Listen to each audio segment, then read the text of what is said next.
New Romanian files, sealed for nearly a decade, are finally leaking, and if you thought Erika Kirk's charity work was just cute photos with orphans, oh honey, buckle up, because what if I told you that before she married Charlie Kirk, before the Turning Point Empire, before the grieving widow image and the CEO crown, Erika was already circling power, military bases, and political donors like a shark sensing blood in the water? What if I told you that newly translated Romanian documents don't just raise questions, they rip the bandage off and expose something uglier than we imagined? Forget the pageants, forget the angel wings, forget the kind-hearted missionary storyline. Why were American officers, NATO contractors, and private charity funding all converging around her projects? Why were orphanage visits recorded but donor transfers mysteriously redacted? And why, in the name of all things suspicious, did her organization dissolve right when the Epstein network was blowing up globally?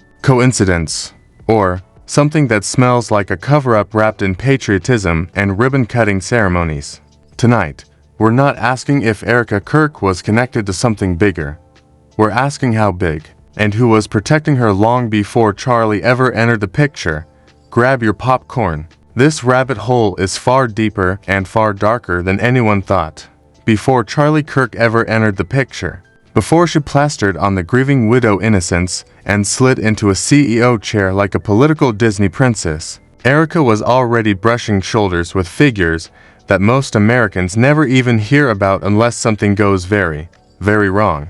And the funniest thing, nobody noticed, nobody questioned how a mid-tier beauty pageant contestant with zero international experience somehow got access to NATO personnel, Romanian officials, and military contractors all in the same 3-year window. But now these newly uncovered Romanian files are forcing us to ask a question conservatives do not want asked: what exactly was she doing there, and who was helping her? When people think of Erika before Charlie, they imagine some Hallmark movie missionary moment, a young woman draped in scarves, feeding orphans and blowing kisses to impoverished children. But the Romanian documents paint something wildly different. They place her at the epicenter of an unofficial charity pipeline, one that connected orphanages to American military personnel stationed right outside Constanga, a base so strategically important that NATO keeps more secrets there than the Kardashians keep surgeons.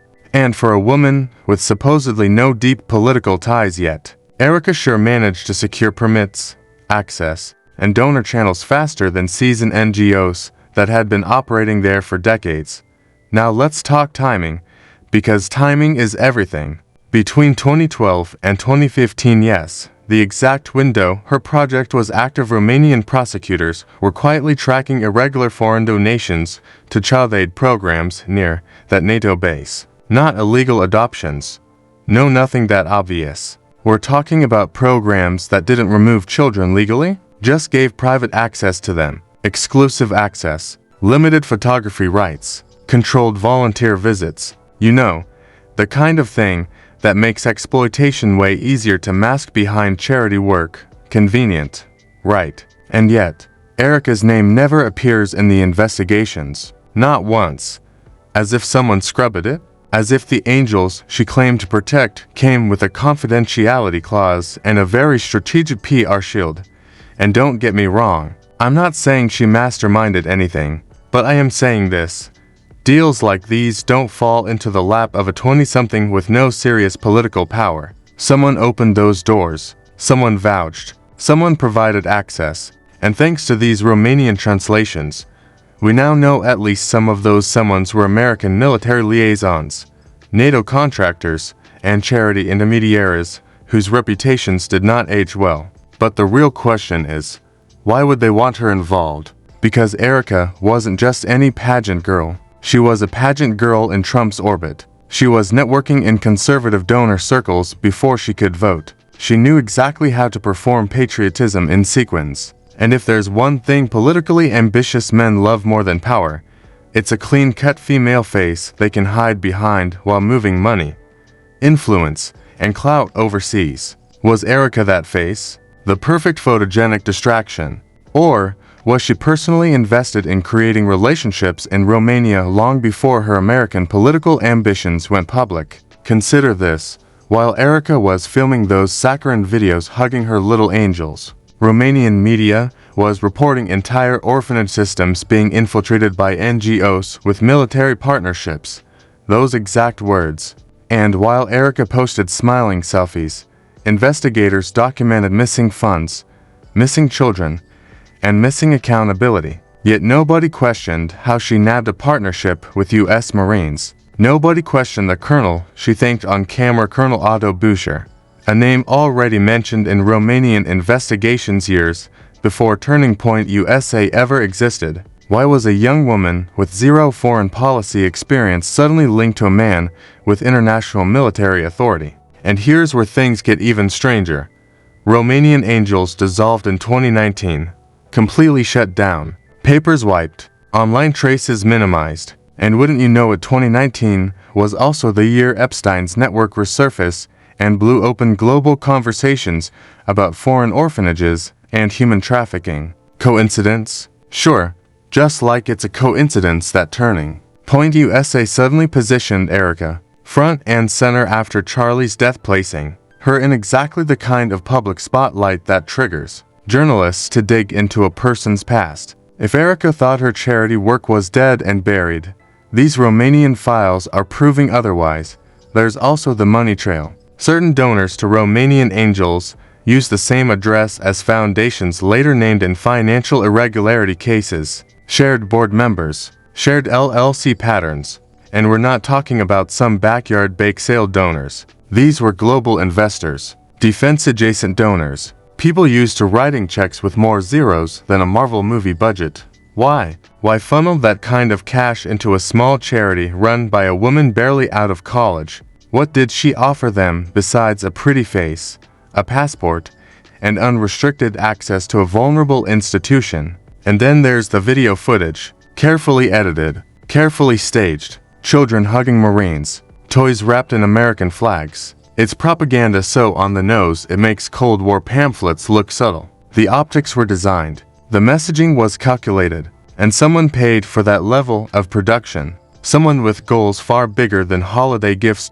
So, while conservative media cries smear campaign and shifts attention to Charlie's legacy, the question ain't whether Erika did something illegal. The question is why she was there, who placed her there, and why the documents around her timeline are still redacted while other NGOs were publicly investigated. Because the truth isn't that she's guilty, it's that she's protected. And protection at that level doesn't come from pageant judges or grieving widow sympathy. It comes from connections forged long before Turning Point USA. They found something that even the most conspiracy-averse viewers would raise an eyebrow at. The same orphanages appearing in multiple reports were also receiving volunteers and special access visitors through American-backed charity programs.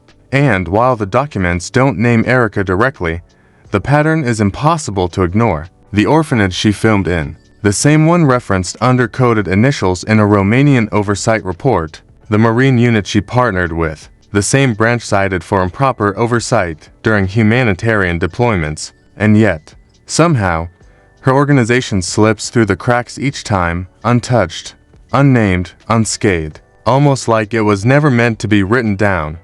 And this is where the new files turn from suspicious to outright bizarre. Former Romanian staff members, their identities omitted but their roles confirmed, described Americans with unspecified authorizations entering orphanage grounds during restricted hours. These weren't public visits. These weren't holiday parades. These were quiet entries with no media presence, no donor oversight, and no child services observers. So ask yourself, when Erika was posting the wholesome content, who was visiting when the cameras weren't rolling? Volunteers, officers, contractors. Because the Romanian notes didn't specify Marines, they used the term uniformed foreign personnel.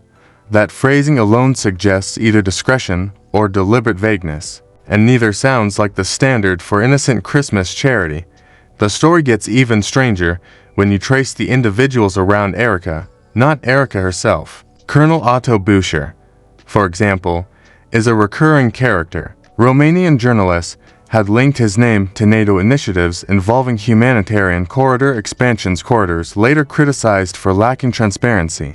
On paper, his involvement with Erika looks philanthropic, but the new documents show that during that period, Boucher was also stationed near programs scrutinized for improper oversight of child outreach. Again, no smoking gun, but the proximity is damningly convenient. Almost like Erika's charity served as a photogenic buffer for deeper military engagement that Romanian watchdogs struggled to monitor due to diplomatic immunity.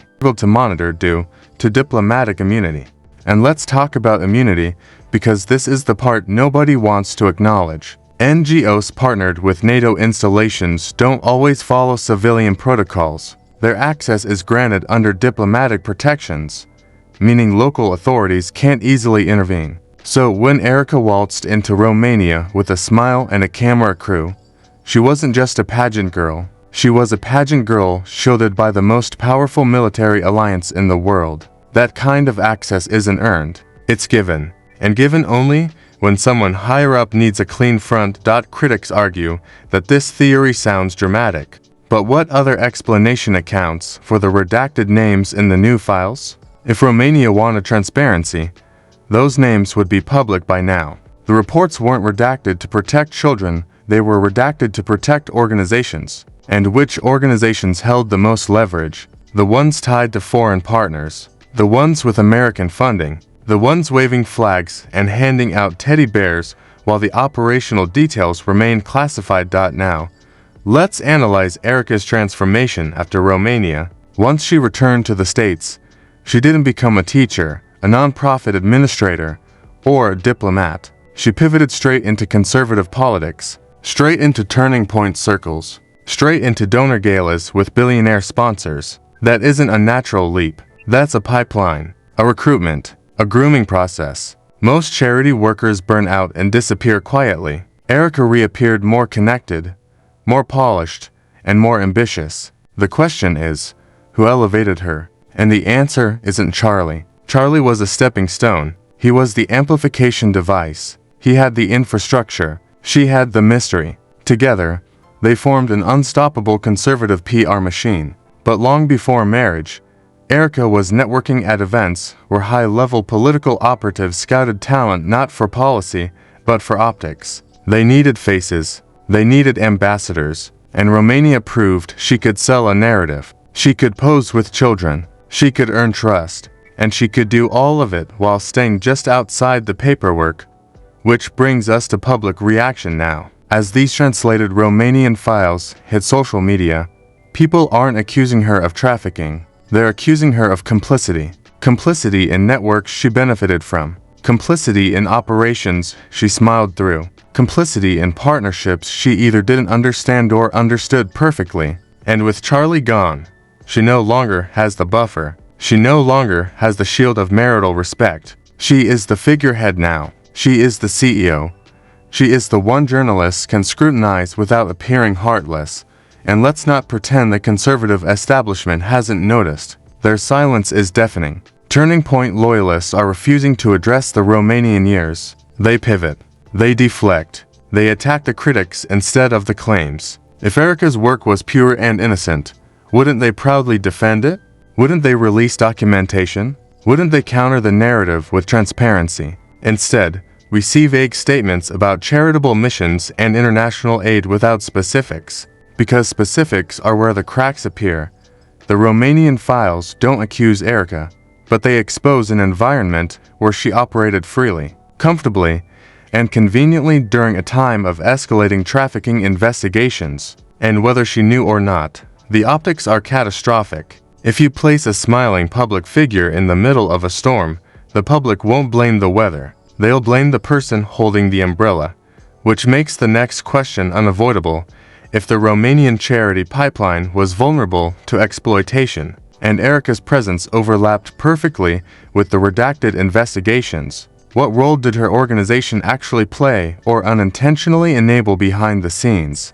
Because if the Romanian files are telling the truth, Erika didn't just walk away from that world, she upgraded. She leveled up from back-alley charity bazaars and whispered embassy meetings to full-scale American political influence. And the timing is sickeningly convenient. The same quarter her Romanian organization dissolved, Her connections in Washington multiplied. Lobbyists suddenly knew her name. Conservative donors suddenly cited her as a promising young operative.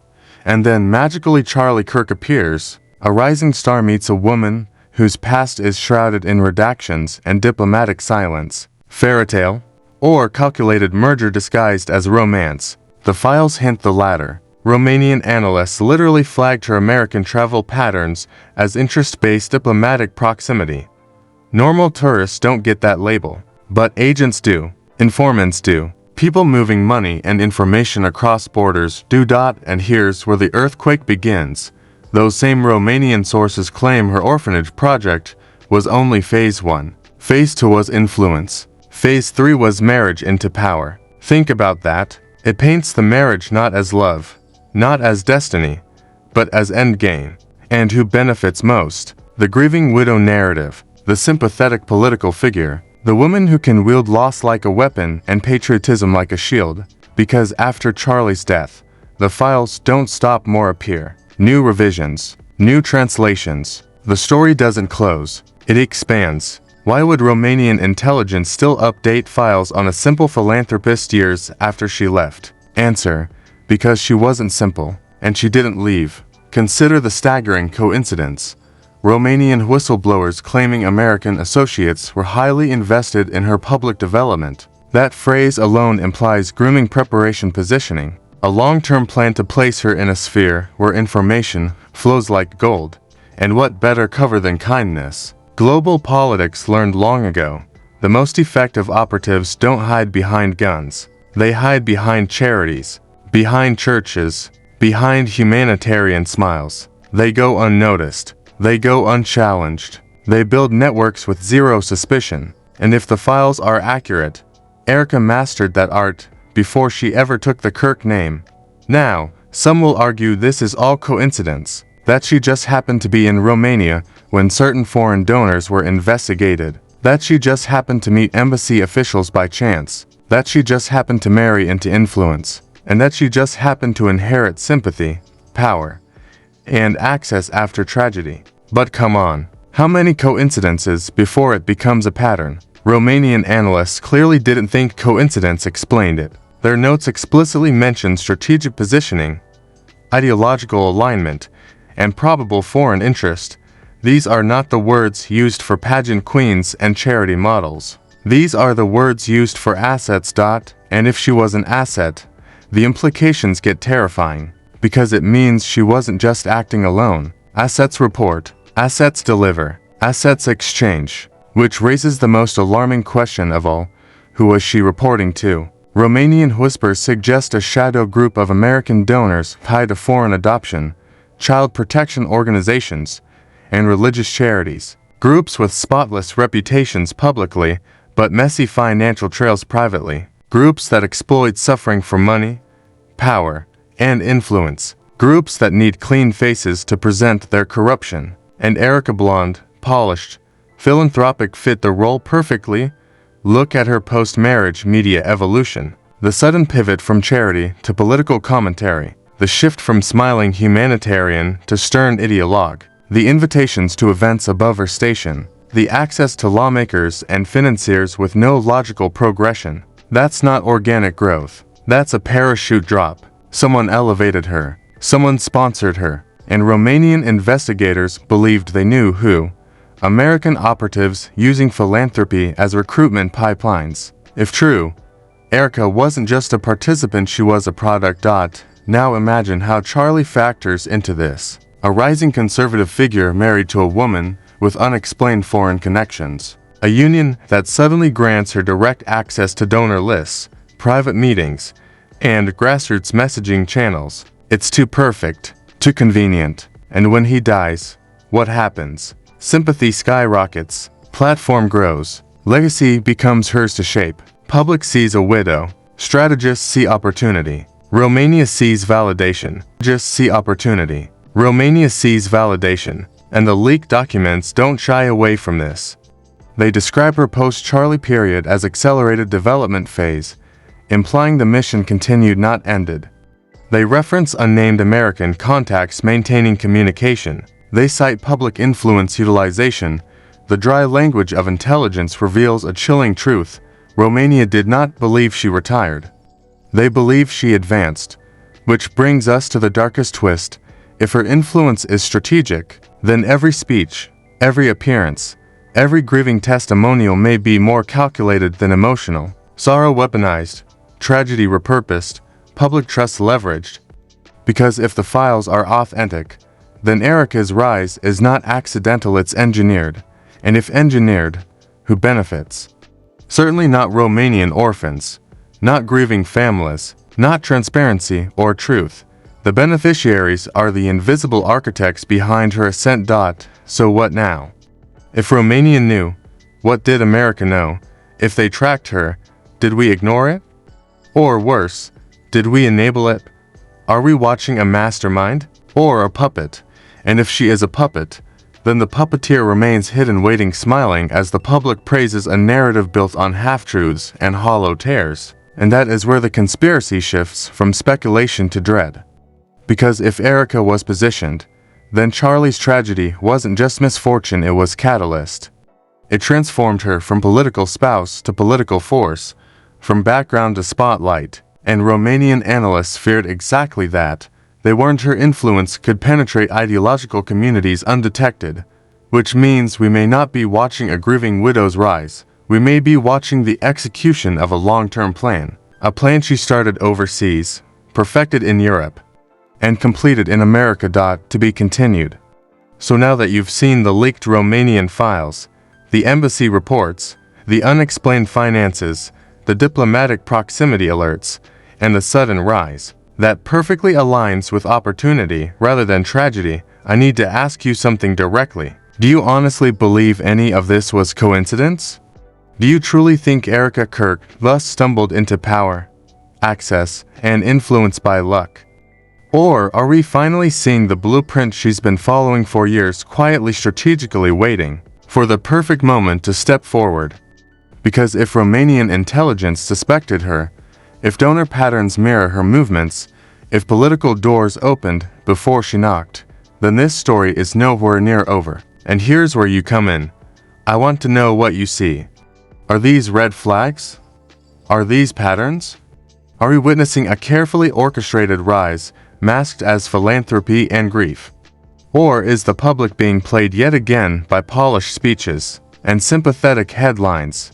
Drop your thoughts in the comments, don't hold back. If you want more breakdowns, more leaked documents, more timelines, and more truth behind the people shaping influence from the shadows, make sure you like this video, subscribe, and hit that bell. Because this rabbit hole, it's only getting deeper.